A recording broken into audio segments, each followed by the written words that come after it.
Okay, college football now, and it was anything but a walk in the park for the 11th ranked Ducks today. Let's go down to Eugene for the show and tell. Oregon hosting old friend Chip Kelly and his Bruins this afternoon. And for the first time in a long time, an opponent had more total yards than the Ducks at home. But all that matters is the final score, right? Tyler Shuck to Devin Williams, and hey, let the scoring begin. Shuck really starting to impress me with his skill set, too. Now, after a Bruins turnover, the Ducks strike again. This is Shuck to Travis Dye, and it's 14-0 Oregon in the blink of an eye. Looked like more of the same, but a few big plays by the Bruins. C.J. Verdell would cough it up, and Quantrez Knight right there to scoop it up and ramble that baby in for 6, which tied it at 14. UCLA taking their first lead there. The Ducks DBs didn't have the best of games today. Greg Dulcich wide open, and the Bruins on top 21-17. But just like last Saturday, Oregon has an answer in the final minute of the opening half. This time it's the newcomer, Jordan Happel. Picks off the Chase Griffin tipped pass, and he won't stop till he gets enough. That's a 58-yard interception return for the former Jesuit Crusader, and Oregon would never trail again. But this moment in the second half right here is where it really stings. This is Noah Sewell going down with a lower leg injury, and it does not look promising at all. Had to be carted off the field, and you see all of his teammates coming over to support him. Sewell, of course, the 5-star stud freshman who many feel will be a lock to play on Sundays eventually. Hunter Kampmoyer on the receiving end right here.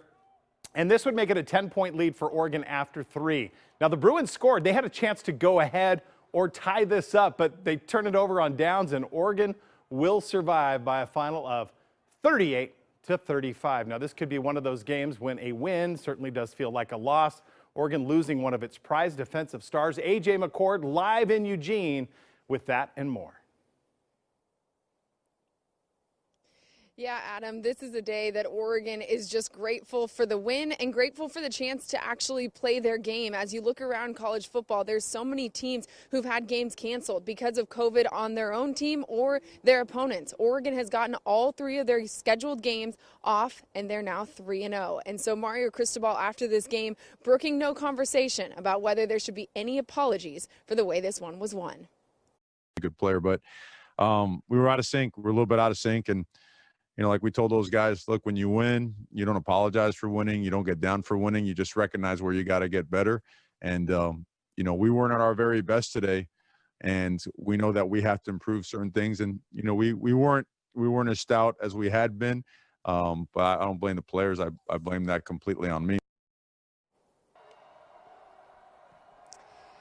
Adam, you mentioned a few players who really stuck out today. One of the other ones was Devin Williams. He had 6 catches, 123 yards, and a touchdown. Mario Cristobal saying that he hasn't been harder on anyone in the last few weeks than the wide receiver, and that's a sign of respect, saying that he knows exactly how good this kid can be. And of course, the other thing you mentioned, the injury to Noah Sewell. You see him getting carted off midway through the 3rd quarter. I was watching this live. The entire team came up and wished him well before the cart took him away. An encouraging update from Cristobal after the game. He said, and I quote, "Hopefully things are not as bad as they seemed originally." He said, "We feel like he's got a chance that he'll be okay." So that's very good news for Ducks fans who, now that they're 3-0, look ahead to a very short week before they head to Corvallis on Friday for their rivalry game against Oregon State.